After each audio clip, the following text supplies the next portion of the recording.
Yo, what's up y'all? It's Zems and welcome back to another reaction video. This video is called This Hospital Has a Disturbing Secret by Mrballen. So if you guys haven't already, be sure you swoop down the description box, click on the link and watch the video in entirety because I'm going to be pausing, stopping, and talking through the whole thing. If you guys are new to the channel, my name is Reprisalzems and welcome to the Crow's Nest. When it comes to hospitals, I've always thought hospitals made you sicker because when my grandma got cancer, she was fine up until the point she found out she had cancer. Then it just felt like her health just started declining, but that's just me. Welcome to Ballin' Fridays. I hope this is your favorite day of the week because I know it's mine. But for now, let's get it. I'm not going to do the crow's noise because I have a sore throat, but you guys already know what it is. In 2015, a startling discovery was made inside of this off-limits area inside of a prominent South African hospital. Don't say. Now, at the time, no one really understood what this discovery meant, and so eventually people just kind of forgot about it and moved on. Until 2 years later, when another eerily similar discovery was made inside of another prominent South African hospital in one of their off-limits areas. I can't believe this story has not gotten more press because one, it's recent, and two, the implications of these discoveries are mind-boggling. But before we get into that story, if you're a fan of these strange, dark, and mysterious delivered in story format, then you come to the right place because that's all we do. We upload once a week. So, if that's of interest to you, please put coyote urine in the like button's apple juice. Also, please subscribe to our channel and turn on all notifications so you don't miss any of our weekly Get that ball and dance ready. Okay, let's get into today's story.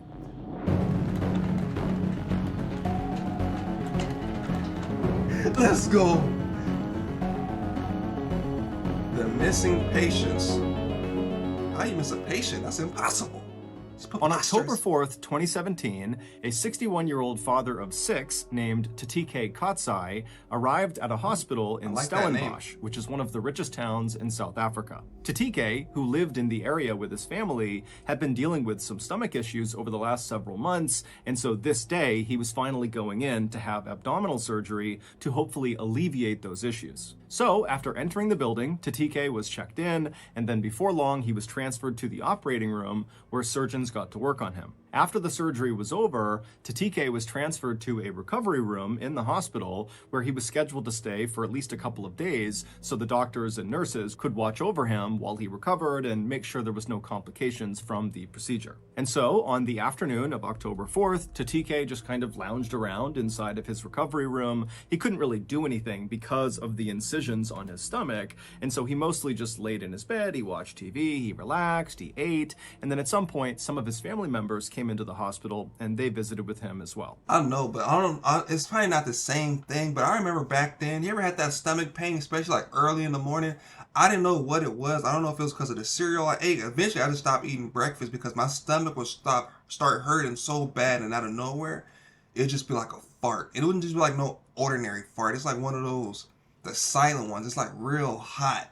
And you know it's about to stink, so you got to like blend in with the crowd like, oh my God, did someone shit? By the end of that day, the day of his surgery, Tatika was definitely sore from the incisions, but overall, he was in good spirits, and to the medical staff, it seemed very likely that his surgery was a success. Early the next morning, at around 5:15 a.m., one of the nurses in the hospital went to Tatika's room to check on him. And when she went inside, Tatika was awake, he was alert, he seemed totally normal. And so after a brief conversation, the nurse told Tatika that she was just going to get him some fresh linens to make up his bed. And so Tatika nodded a thank you to her, and then the nurse, she turned away from Tatika, who's in his bed. She stepped out of the one door in the room into the hallway, she grabbed fresh linens off of a cart, and then she turned back around and went back into Tatika's room, except now Tatika was not in his bed. So the nurse immediately thought, okay, well then Tatika must have gone into his bathroom because the door was shut. He must be in the bathroom. And so just kind of reflexively, the nurse walked over to Tatika's now empty bed and replaced the linens. And then when she was done, she just looked at the bathroom door inside of his room, expecting Tatika to come outside any minute. But after a couple of minutes passed and Tatika had still not come out of the bathroom, the nurse decided to go over and just knock. And so she walked over, she knocked on the bathroom door and just kind of called out, hey, is everything okay in there? But there was no answer. And so the nurse eventually just tried the handle, and when she saw it was open, she called out that she was coming inside. She opened up the bathroom door, and it was empty. And so the nurse, she whipped her head around and looked back out at the room where Tatika should have been. Y'all know my favorite thing to say is aliens. Either he got abducted by aliens, she was seeing ghosts, or she needs to be in the same bed that he was in because now she's seeing things, bro. The doctor needs a doctor or the nurse needs a nurse because something's going on, bro. I know for sure. Like, you didn't hear no beds. You know them hospital beds, they're not quiet, bro. You move around that hospital bed, bro, you feel the plastic, you feel everything, bro. You want to hear some kind of cable or some kind of movement. Even the slippers, like they give you slippers and stuff so you don't be walking around the house, you know, not the house, the hospital, and shoes and stuff contaminating everything. You kind of get these slippers and you get the little gown with the booty cheeks hanging out in the back, right? I was like, found out like not even like 4 or 5 months ago that's what the back strings was for. But how they expect you to tie the back string unless you tie it before you put it on, bro? But you're not about to tell somebody like, hey, bro, can you tie the back, like, you know, like sus, like you're not about to do that. So I'm just like, I always wonder how they expect you to do that. But I don't know. And she saw, you know, he's not on the bed, he's not under the bed, he's not anywhere in this room. Where could he have possibly gone? And she's thinking to herself, the only door out of this room is into the hallway, the same door that she had used to go out and get the linens. And if somehow Tatika had ran out of that door in the few seconds that her back was turned from Tatika, she certainly would have heard him or seen him. Because again, she was right outside the door and only outside of his room for a couple of seconds. Not to mention the fact, Tatika has major incisions on his stomach and could barely stand, let alone walk or run. And so totally baffled, this nurse ultimately left the room and went and told her superiors. Ooh, that was a dramatic exit. I like that. Thank you to BetterHelp for sponsoring today's video. Facts. In 2017, I left the military, Look at and that pretty handsome much man. right away, I fell Hey. apart. The military had provided a lot of structure in my life, and so suddenly not having that structure made me feel like I was lost. Pretty soon, I began resenting all the people around me just because they seemed happy and I wasn't. I sort of figured that these feelings of resentment and unhappiness would just kind of go away on their own, but they didn't. Eventually, with some encouragement from my family and my friends, I sought out a therapist. And quickly, my therapist diagnosed me with depression, something I really did not think I was. But after the shock of the diagnosis had worn off, me and my therapist were able to kind of go back in my life and figure out what was causing me to feel the way I was feeling. And before long, having that perspective really made me feel a lot better. Look, therapy is not for everyone, but it is a great starting point for people who just kind of feel lost and don't really know where to go. 100%. And so if that's you, I would highly suggest you give BetterHelp a try. BetterHelp is the world's largest therapy service, and it's 100% online. Get matched with a therapist after filling out a brief survey, and then you can communicate with your therapist however you feel comfortable, whether that's text messaging, phone call, video call, chat, whatever you want. You can also switch therapists at any time for free. Get 10% off your first month at betterhelp.com/MrBallen. I've also linked them in the description below. I like that he talks about this stuff. He links that BetterHelp stuff a lot, especially for those that need it, for like that's going through like you know, mental stress and stuff like that. I'm glad that he always puts that sponsor up on most of his videos. A lot of times you see people that be like, oh, Oreos or McDonald's or a booty in a can. And I'm like, bro, you're like, you know, it's cool and all, but he constantly posts this one because he knows well as anybody else that if your mental is somewhere else, it's going to destroy everything, bro. It's going to destroy your emotions. It's going to destroy you physically. It's going to destroy everything, bro. Your eating habits, your going out habit, hobbies, bro, all that stuff. Your mental, I feel like, is the strongest part of your whole body, bro. If your brain is not where it's supposed to be, your life is going to be miserable. That's why he said seeking a therapist is not for everybody. Maybe you have a certain person in your life that you're able to go to and talk to. Utilize that person while they're still here, because tomorrow's not promised to everybody. Just go and do it, man. There's nothing wrong with it. You're not crazy, bro. It's the most normal thing that you can do, and get a second opinion or to just see how you feel. But you know, some people feel more comfortable with therapists because therapists are just sometimes there to listen. Sometimes you get those friends that are listening to reply and not listening to understand. So you gotta kind of just do what's best for you and then make it work. Welcome back to Mrballen's hospital. This hospital would immediately begin looking for Tatika on the grounds of the hospital, but they would do it kind of quietly. They wouldn't call Tatike's family to tell them that, hey, we can't find him, nor would they call police. And some have speculated that either one, the hospital did not think this was an emergency and they would quickly find Tatike and that everything would be fine, or two, the hospital was just so embarrassed at the idea that they lost a patient, they didn't want anyone to know. And or so that's why three, they didn't tell anyone. They knew about it. The hospital would search for Tatike all day on the 5th, the day he went missing, and they wouldn't find him. And then the next day, the 6th, the hospital again would spend the entire day quietly searching everywhere in the hospital, but they wouldn't find him again. And so finally on the next day, the 7th, so 48 hours after Tatike had just kind of vanished inside of his room, the hospital would reach out to Tatike's family and they would say to them, hey, is Tatike home with you guys? And the family was like, no, he's supposed to be with you. And so the hospital would say, well, you know, he left 2 days ago, so we don't know where he is. And so Tatike's family is horrified, not only that they were totally left in the dark, but they would find out over the course of this conversation that the hospital had not even contacted the police yet. And so the family, they reached out to the police, and then later that day, the family would meet the police at the Stellenbosch hospital, and then a very public search of the property would ensue to look for Tatike. However, again, no one could find him. Authorities would continue to search both the hospital and also the neighboring area outside of the hospital over the next couple of days. Beautiful. But after they continued to find absolutely nothing, the search began to wind down. And so Tatike's devastated family was left with absolutely no idea what to think or what to do. Fast forward to October 20th, so 15 days after Tatike had gone missing. And on this day, the 20th, there was a construction crew at this hospital in Stellenbosch doing some renovations. And at some point on this day, one of the workers had to climb into the ceiling of one of the floors of this hospital. Now, the space above the ceiling is this tight, cramped space, almost like an attic. It's very big and wide. It's like the whole length of that floor.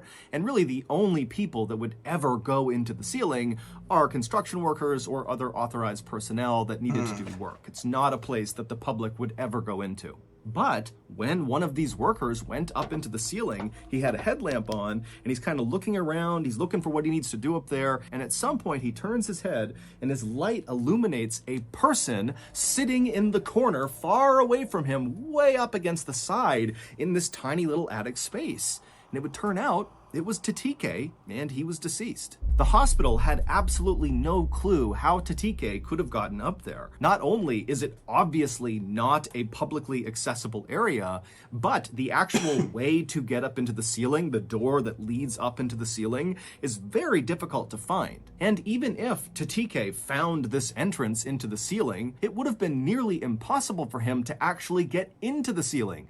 Because again, this guy has serious incisions on his stomach from the surgery he got. He could barely sit up. He couldn't really walk. So the idea of him climbing and pulling himself up into the ceiling just seems impossible. Bro, it's an inside job. There's no way that this dude that has surgery can crawl up into that crawl space like Mrballen said, bro. And the only people that can get up there are the construction worker and authorized personnel only. So I'm about to interview the construction workers that either had construction those past couple of days or the people that got authorized personnel. And I'll also like to know if there's any cameras in that area. Because dude is not about to sneak past this nurse to go crawl into an attic, bro. There's no way. It sounds like a cover-up story, man. It made it seem like, oh, we're sorry that we lost a patient. We spent 2 days looking for him. No, bro. It got to be more than that. I hope they check his organs to see if he's missing any kidneys or livers or anything like that, because they be trying to sell stuff like that on the black market sometimes. So it's not really making any sense to me. So maybe he's going to add some more detail later on down the line inside the story, but it's looking like someone inside the hospital is doing something shady to the patients and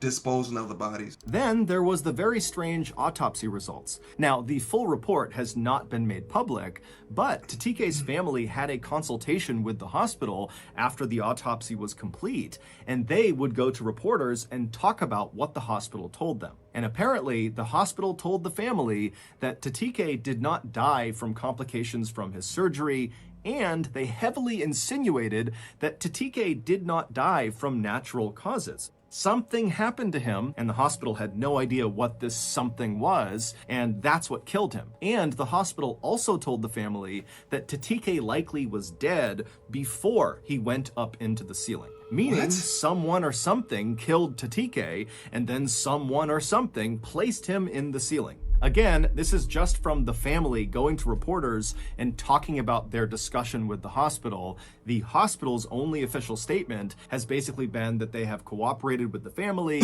and they don't really know what happened to Tatika. You're lying. Now, of course, this is a very strange story. But it gets even weirder. On May 10th, 2019, so about a year and a half after Tatika was found deceased in the Stellenbosch hospital ceiling, a 53-year-old father of 4 named Sandile Sabia arrived at another hospital in South Africa. It was in a city called Durban, which is considered to be one of the nicest and wealthiest places in South Africa, similar to Stellenbosch. Sandile was a builder, and he had been working on a house when he had fallen and broken his leg. Specifically, he broke his femur bone, the bone that runs from your hip down to your knee. Ooh, that's that big bone, single boy. bone in your thigh. So just for reference, if you break your femur, you can't walk. Yeah. So with some assistance from friends and family, Sandile hobbled his way into this hospital in Durban, and he began to receive care. 2 days later, on May 17th, Sandile was still in the hospital, still recovering from this broken femur, when his cousin came to visit him. The cousin said Sandile seemed totally normal, and that during this visit, Sandile told the cousin that after the cousin left, Sandile was going to be transported from this hospital to another hospital nearby, where he was going to get an x-ray of his leg, as well as talk to another orthopedic surgeon. But apparently, after this cousin left from this visit, the doctors at the Durban hospital walked into Sandile's room to take him and transport him to this other hospital, and Sandile was not in his room. Now, this hospital in Durban was known for their very tight security, and so right away, their reaction was very different than the Stellenbosch hospital's reaction. This hospital immediately contacted authorities and said, "We are missing a patient," and they began a very public search of their hospital for Sandile. But they couldn't find him. On May 18th, so 6 days after Sandile disappeared, the hospital in Durban began to smell this horrible stench coming from one wing of their hospital. And so hospital workers would track the stench to a janitor's closet, and when they opened it up, they saw this black liquid dripping out of the ceiling, and the liquid was coming from Sandile's decomposing body that was located in the ceiling. Sandile's autopsy would be carried out very quickly. However, the results of that autopsy have never been made public, and Sandile's family has not commented on the results of this autopsy. Bro, I'm telling you, bro, it has to be something they're hiding. There is no way both hospitals are going to say, well, he died, I don't know how. So you telling me you spent 8 to 10 years in school and you can't tell me how this man died, bro? You have forensic specialists and they can't tell me how he died, bro. Trauma specialists, you can't tell me. Like, come on, man. I feel like these hospitals are connected in some way, bro. And they're doing something to the organs and they're selling and they market it off as, we don't know what happened, bro. There's no way. I don't know. But then again, you got the cousin that said he just seen him. So I don't know, man. Or maybe it's just some parts or spots in the world where it's just like you die. And instantly, you know, maybe it changes spots or locations. If you're in that spot at a certain time, you just vanish into somewhere and in the midst of you teleporting, you get crumpled up and you die or something. You know what I'm saying? Like a black hole or something. You know, maybe it's like one of those things that floats around Earth. You just have to be there at the wrong time, then you just meet your demise. Maybe it can be something like that. You know, I'm not no scientist or something, but maybe this is one of those cases to where it's something that is unexplainable. Because even though we're still on Earth, we're still discovering stuff or trying to make sense of things that we call the unknown or we call mysterious. So let me know down in the comment section what you guys think, or if you have any additional information, because I know a lot of you guys are like the Sherlock Holmes of my YouTube channel, so you guys provide me with the information. As of today, all we know is that within a 2-year period, 2 seemingly ordinary South African men, who both could either not walk at all or who could barely walk because of their physical injuries, somehow snuck out of their hospital rooms totally undetected by staff and then wound up dead in the hospital ceiling. Some say the men really did somehow sneak out of their own accord and decided to go into the ceiling, and that's what happened. Others say both men were murdered and then placed into the ceiling, and still others think these 2 cases are the best examples of something called spontaneous teleportation, which is the hypothetical phenomenon where a human suddenly disappears and then almost instantaneously reappears in another location. But Bro. for now, there is no official explanation, so those are all just theories. I'm a psychic, bro. I swear to you, on my life, I have never seen any of Mr. Ballen videos prior, except for when he does the intro, because it went from like 5 videos to 4 to 3 to 2. So I always watch that part to make sure it's still 1, or if it went back to 2. But other than that, I never watched any of his videos prior, bro. And we always, I either say something that connects to it, or I say the exact same thing that he's about to say, bro. It never fails. If you think I'm lying, go back and watch any of my reaction videos to anything horror, SCP, Mr. Ballen. I always get it right, bro. Every time. I always say something or don't know any like prior knowledge about it, it ends up adding up to it, bro. I swear. And so it's up to you to decide what you believe. I'm telling you, bro.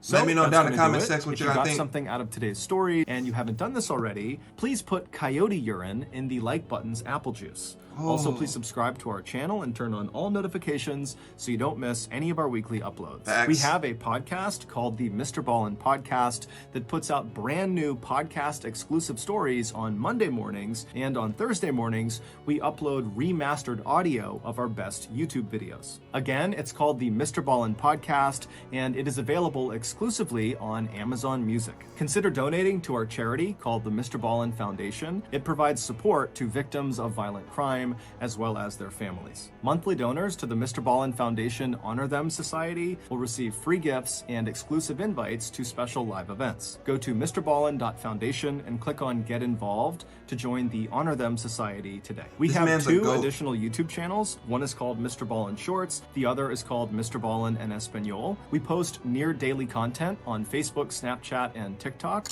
All of those pages are just called Mr. Ballen. If you want to get in touch with me, please follow me on any major social media platform and then send me a direct message. My username is @MrBallen, and I really do read the majority of my DMs. He does. Check out our merch at shopmrballen.com, and if you have a story suggestion, please submit it to our subreddit just called Mr. Ballen. It's linked in the description below. So whether I see you on Twitter, Instagram, TikTok, Reddit, YouTube, Facebook, other YouTube channels, the podcast, wherever, just know that I really appreciate your support, and until next time, that's going to do it. See it. That's what he was going to say, but I always cut it off because it's going to be a black screen. I want you guys left off with a black screen. But, man, this dude, bro, he's dope, man. I really wish I could meet him in real life. Well, let me know down in the comment section what you think happened or what's your theory behind it. Let me know. I'm always respond to my comment section as well. So, yeah. Thank you guys for watching, and I'll see you guys next time.